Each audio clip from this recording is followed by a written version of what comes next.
Hey guys, Jason here with a long overdue Duel Masters Plays video. Given the topic of today's video, I feel like I should also take this time to give an explanation as to why we haven't been uploading DMP lately. If you don't want to stick around for the explanation, that's totally fine. I'll leave a timestamp to my reaction to this set in the description so you can skip over this part. But basically, we have just kind of lost interest in the game. I think you may have gotten that feeling based on our Duel Masters Plays Year 5 videos, the more recent stuff from earlier this year. We've just been finding it really hard to keep up and haven't been super into the game. That combined with our personal lives getting a lot busier, it just hasn't...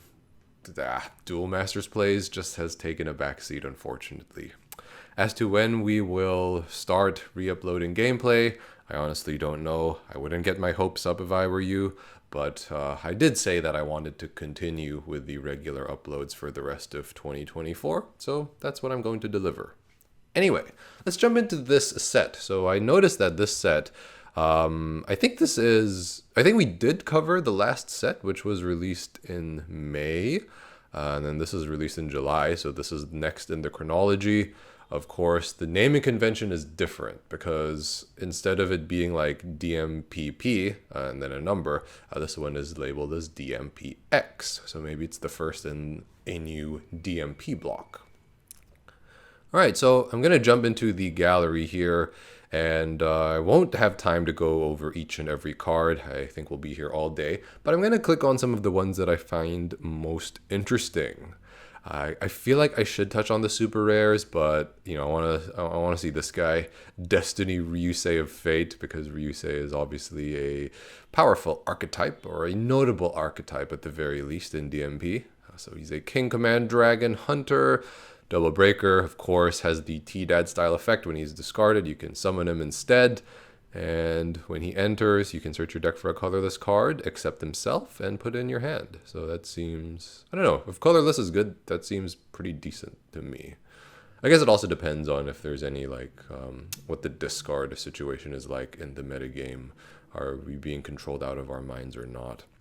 Now, I also feel like I should look at this guy, New Gaze Noble Deity, because he's the super rare. So when it enters... or attacks, that's pretty good. You may put a card that costs, oh man, all these ads.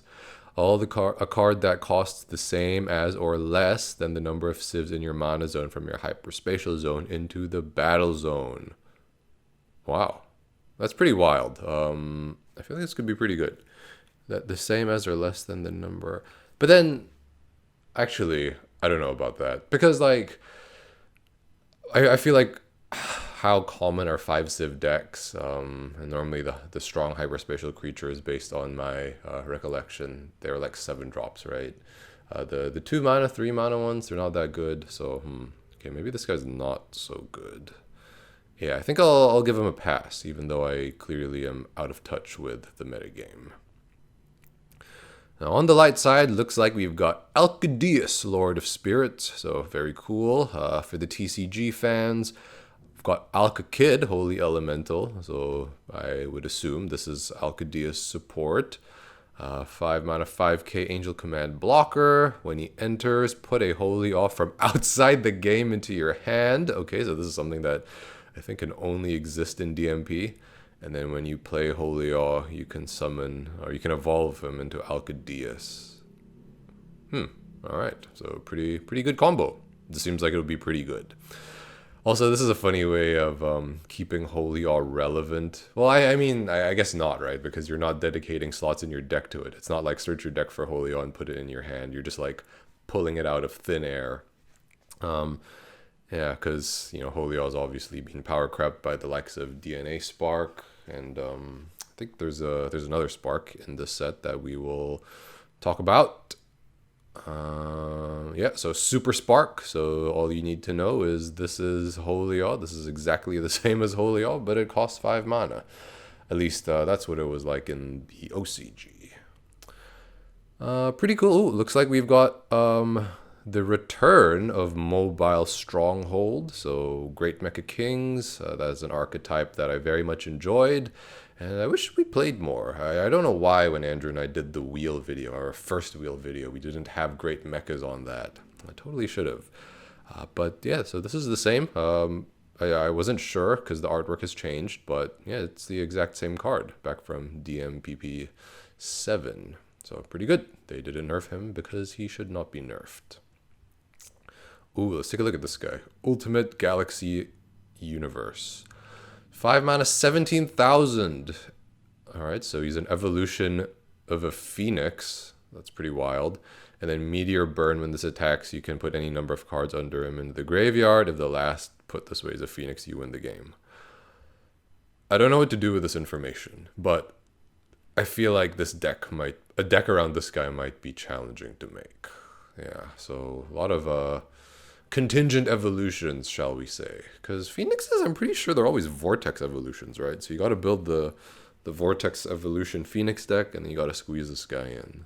Maybe if there's like already good light Phoenixes. I didn't see a Venus reprint here. That might be workable, but this is a little too wild for me. Alright, so I also got a waifu art of Oriotis Judge, so I'll open the image so you guys can take a look. Plays character cards. Yes, they seem to be very fond of doing that. Moving on to the Water Sieve. So this is one of the cards that Yami Michael was telling me about. You might be excited about this, Jason. The reprint of Supernova Mercury Giga Blizzard. So this is a card that we really enjoyed, and to be honest, I think this is a card that has held up pretty well with time. I don't normally track all division, but when I would have a look at Kami Game every once in a while, I would see some form of like mono water aggro deck in tier 1 or tier 2, maybe in more recent times tier 3. And I think a big reason for how that concept has been able to stay so strong for so long is because of Giga Blizzard. You can summon this not too difficultly, especially because, you know, mono water runs a lot of 1-drops naturally. And it's just got a great effect, and one of the more future-proof effects in the game, I guess, given how long it's been able to stay relevant. But I really like this card design. I mean, like, not this artwork specifically, just like how the card is designed in DMP, like the effects and stuff. Yeah, so this is the Giga Blizzard we've all come to know and love, and I do expect this deck to be making the rounds. Man, maybe I do need to boot up DMP. Yeah, all right. Another card we have is Akashic Thales. Is it Thales? Am I pronouncing that correctly?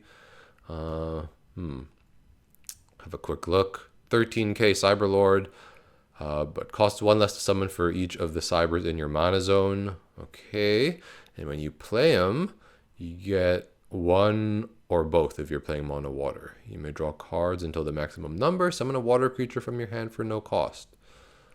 I think the jury's still out on this. I think it really depends on the number of good Cybers, but based on my experience with mono water, you know, it's always more to do with liquid people, right? Whether it's this Whale Lancer Giga Blizzard deck, whether it's Java Jack, normally not too many Cybers. So, I'm not feeling this guy either.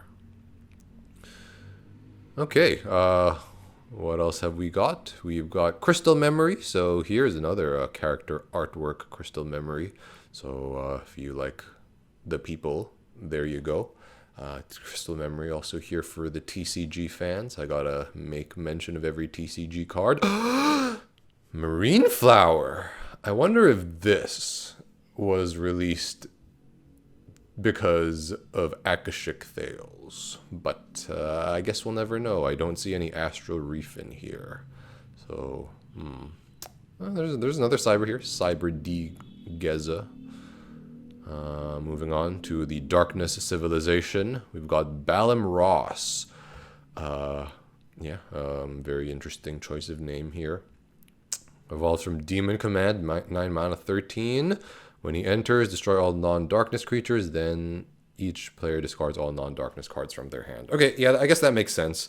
9 mana cost is a little steep, I think, especially given where we are in DMP. But I think having Balams that have effects that go beyond the field makes a lot of sense. Like Dorbalam went into the mana zone, that was so good. This one, I think if it has decent support, no. If this has good support, then maybe we could find a way to make it work. Yeah, Balam Ross, there you go.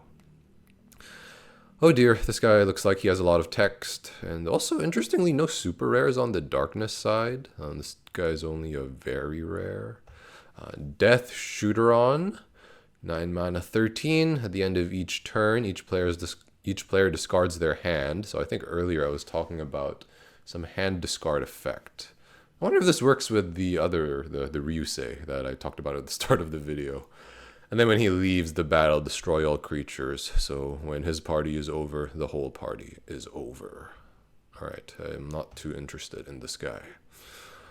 Death Cruiser from the TCG makes his appearance. I feel like there has been at least one TCG card in each of the civs, excluding colorless, of course. So here we go. Death Cruiser is back in all his glory. I don't think he costed 5 in the TCG. I think he costs less now. But let's also just take a quick look to see if he was released before. Oh, no. This is the first time Death Cruiser is gracing us with his appearance in DMP. Very interesting. 5 mana, 13k with a drawback effect. But I mean, he's like 5 mana triple breaker. Come on. I feel like you could have make some pretty fun meme decks with this guy. And actually, there's a lot of cards that I want to look at here. So here's the owl that I think made its way into a lot of rush decks, I'm assuming. It's got a character artwork with Dark Lupia, so very cute, I guess. Wicked Soul Reincarnation is an OC. This is a card that came out in set 6. And in the TCG, we got a weakened version, even though the OCG version wasn't particularly strong either. So 3 mana, shield trigger, destroy any number of your creatures, and for each creature destroyed, draw 2 cards.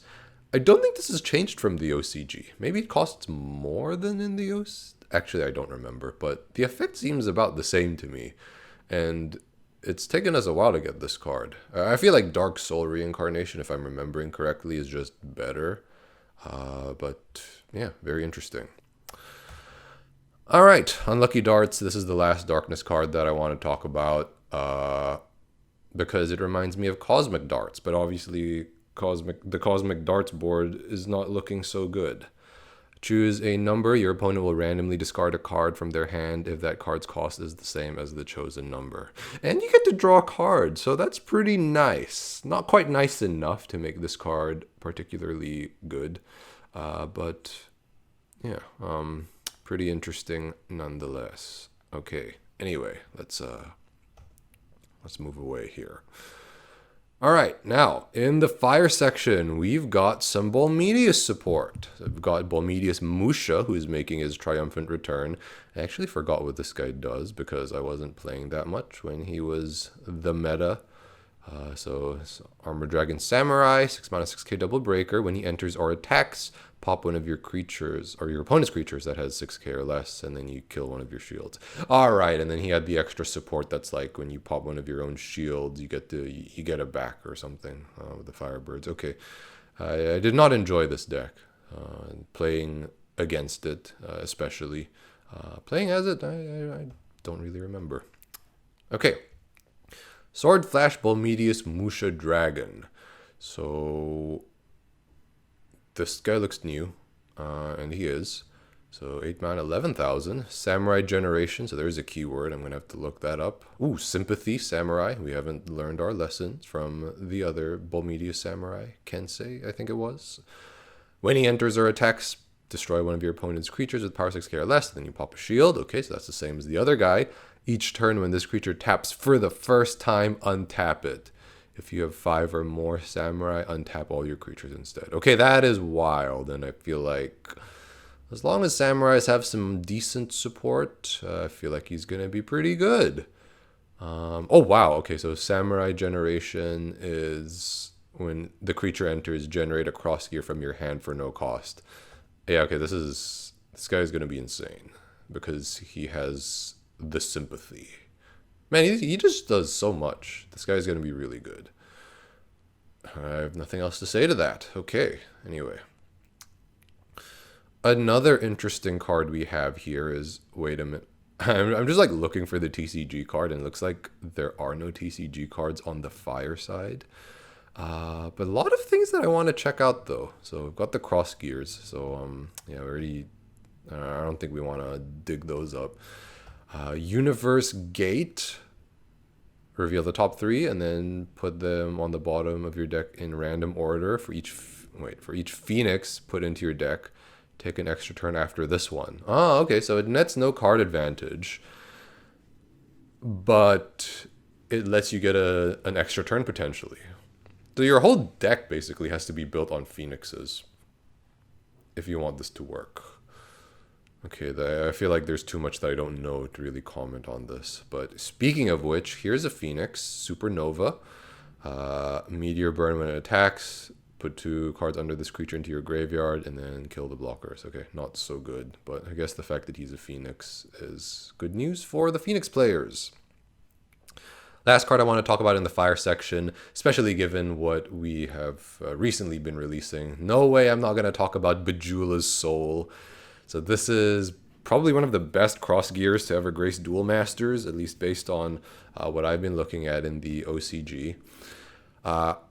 It has Bejeweled Soul. I don't know what to say. So the cross creature gets plus 2,000 power and breaks 1 more shield. When the cross creature attacks, randomly put 2 cards from your opponent's mana zone into their graveyard. So it gives you basically double breaker or triple, depending on the creature. I feel like more often than not it would be double. And then you get a Bejeweled effect. And only for 5 mana. And you also get instant gratification. Oh, wait. Well, it costs 5 to cross. But, I feel like this card's pretty good. I don't know how different this is from the OCG. And it also makes me wonder why it's taken them so long to release this card. Maybe it won't be that good because it costs so much to cross. So you're basically, waiting 2 turns to get the effect. But then maybe that's how you balance it. I don't know. I'm clearly out of it, so I cannot make an intelligent comment. It's not even a super rare, but I think Bejeweled Soul was pretty good when it came out in the OCG. I think it was Hall of Famed for a while, and I'm happy to see it finally make its DMP debut. Okay, on the nature side, I guess we should take a look at this guy, Phoenix probably, with a whole bunch of effects. Whoops, I opened an extra tab there. Supernova Vulcan, and a chance. So what it does, sympathy. So I guess this is the new Big Bang. And look at this. 12,600 attack. So, the light creatures with their extra 500 power not getting past this dude. Anyway, Giant Mystery Totem and Snow Fairy, so triple breaker, Meteor Burn when one of your opponent's creatures would enter the battle zone and its ability triggers. Stop that ability. I feel like this could be good. I feel like this card could be pretty good. You got the sympathy, so it's same idea as that whole Giga Blizzard cycle. Well, I don't know about these guys, right? I don't know how many cheap ones there are. Well, Snow Fairies, there's a lot of cheap ones, Jasmine's kind of everywhere, but Mystery Totem and Giant, I think if you've got some decent reps for these guys, this dude could be pretty good. Nice. All right. Surprise Totem. So there's one of the things that we're supposed to be using as bait. King Poisonous Mushroom. I don't think this will be that good, but I have to take a look at it. I just have to. Look at him. He looks so different to the regular Poisonous Mushroom. And then when he enters the battle zone, put any number of cards from your hand into your mana zone. Wow. Okay, that's pretty interesting. I mean, I guess at turn 3, right, you're not really looking to empty your hand. But then if you've got something like, I don't know, Triple Brain, I think that's a pretty good way to advance the game state. I don't know how to assess this card, but yeah, I mean, it's a pretty wild escalation of the OG Poisonous Mushrooms effect, but I don't know what I was expecting. So there we go. King Poisonous Mushroom. Look at him on his throne. No more TCG cards either, but I guess we can take a look at Pixie Life, the waifu art version. So there you go. I think that's the wedding. I'm not sure about this other person. Okay. Moving on to the multi-civ. This guy looks pretty funny. 5 mana, 12,000 triple breaker. Yeah, I cannot read Japanese, but I can tell. I can tell what this is. And yeah. What else have we got? Arcadia Spark. So this is like some form of Alcadius support, surely. And since we talked about Alcadius earlier, I feel like I should talk about this now. Arcadia Spark. Choose one of the following. If you have an angel command, choose both. Put one of your opponent's creatures into their deck. Ooh, interesting. And shuffle. When that creature is put into their deck, your opponent draws a card. Boo. And then tap all your opponent's creatures. Does it? I mean, I guess it's shield trigger, so that's fine. A Girl's Journey. This looks like a meme card. Look at this. Look at this artwork. Very interesting with all your favorite DMP characters. I should check what this does. Okay. Shield trigger, draw 3 cards. Okay. So, I mean, Triple Brain is like 5 mana, draw 3 cards. And it's a mono civ, but it doesn't have shield trigger. Interesting. Oh, alright. So we've got... I assume these are more Bolmedius support cards. And don't worry, we can take a look at the waifu art version as well. So there you go. Himigalupia, Firebird Samurai. Samurais cost 1 less to summon. Oh my goodness, Samurai Cross Gears cost 1 less to generate. Yeah, this Bolmedius deck is going to be insane. Good 2-drops are the key to any successful aggro deck. And then this dude is... yeah, so... Okay, maybe I got the Bolmedius Musha effect wrong in the past, but I do remember this guy being played with Bolmedius Musha in the past. So I guess where there is Bolmedius Musha, there is this Musha Lupia. Man, I'm taking a look at all these cards. These are all interesting to me. So sorry if I'm making the video go super long. Supernova Grand Cross Absolute Cure. Okay, I'll be the judge of that. Okay, so it's a mana Galaxy Vortex Evolution. So there's a throwback to my boy Romanov B, I think it was. Anyway, Meteor Burn, when it attacks, put any number of cards under this. Wait, why do I keep reading that? That's what Meteor Burn does. And then for each Meteor Burn, you can shieldify the top card. Well, I guess that explains why it's called Cure, but I don't think this is very good. And then Phoenix Life, 4 mana. Look at the top 2, shieldify 1, and then put the other in your mana zone. So it's basically like Fairy Shower, but not shield trigger, which I think is fair because shieldify shield trigger cards are very, very strong. Water Nature, Italic Giant. Don't really like these guys. Ooh, alright, here's another throwback. Zero Phoenix, Darkness Enlightened Phoenix. Ultimate Evolution. This guy looks like a throwback, but I guess it's like a retrain or like an evolution. Oh, well, clearly it's an evolution. He's an Enlightened Phoenix now. But you guys may remember a Zero Phoenix card that like you evolved him like from the graveyard on a Fire and a Dark guy from like years ago. So I think this dude comes from that same lineage. He's a Phoenix, but he's also a little bit crazy. Wait, what is... so Ultimate Evolution means he evolves off an evolution creature. Double Breaker, when he leaves, destroy one of your opponent's creatures. So Terrapit, when he breaks the shield, it's Bolmedius effect. If you have a Darkness and a Fire creature, you may summon this creature from your graveyard. Okay, so that seems pretty good. What can I say? Ooh, Noir Lupia, which also has the Plays character art. So let's take a quick look at that. Yup, this character is very popular with the fan base. This character, I don't know if this one will be quite as popular. Anyway, at the end of your turn, put the top card of your deck into the graveyard.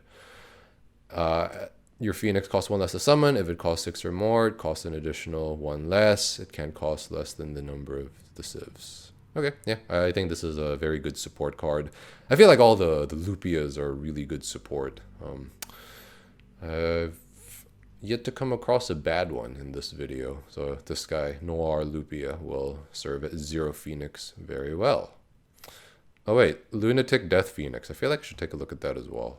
This is also super rare. 4 mana, 5,000. I guess this is the support that we are looking for. Ultimate, evolve this creature into 0 Phoenix. Lunatic Evolution. And then when it enters, pop one of your creatures with power 3, care less. 10-ton crunch, baby.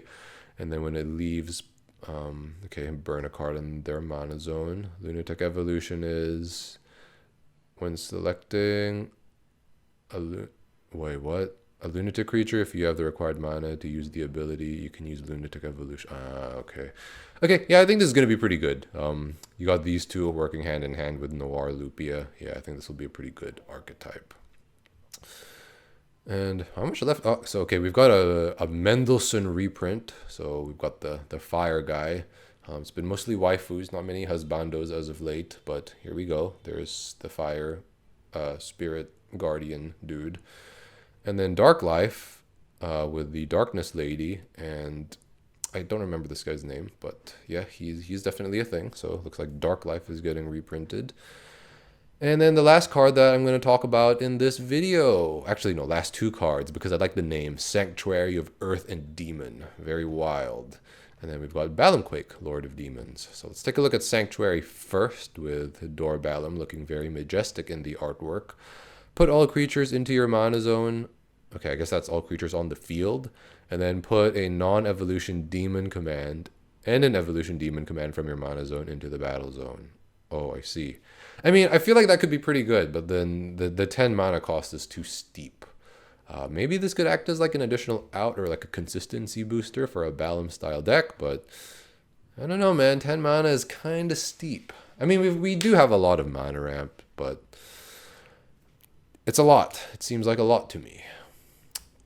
I guess it has to be if you're, unconditionally cheating. Well, not unconditionally because it's Demon Command, but if you're cheating stuff in. But obviously the Demon Command evolution is going to have a super game-changing effect. So Balamquake, Lord of Demons, what does he do? He's a mana evolution. Okay, I like the sound of that. Triple Breaker, when he enters, destroy all non-demon commands. And then when one of your opponent's creatures enters, it goes into the mana zone. So it kind of like, it's not quite King Alcadeus, but it's pretty good. Like, same idea. And it's cool to see Darkness have those restrictive abilities that their light counterparts seem to have. Like, I think Alpha Dios, right? Yeah. All right, so that brings me to the end of the video. Because we probably won't be doing any more Duel Masters Plays gameplay videos, let me know in the comments if you like, these sorts of set review/reactions. Of course, the commentary becomes increasingly less insightful as time passes, but anyway, thanks for watching, and we'll catch you in the next one.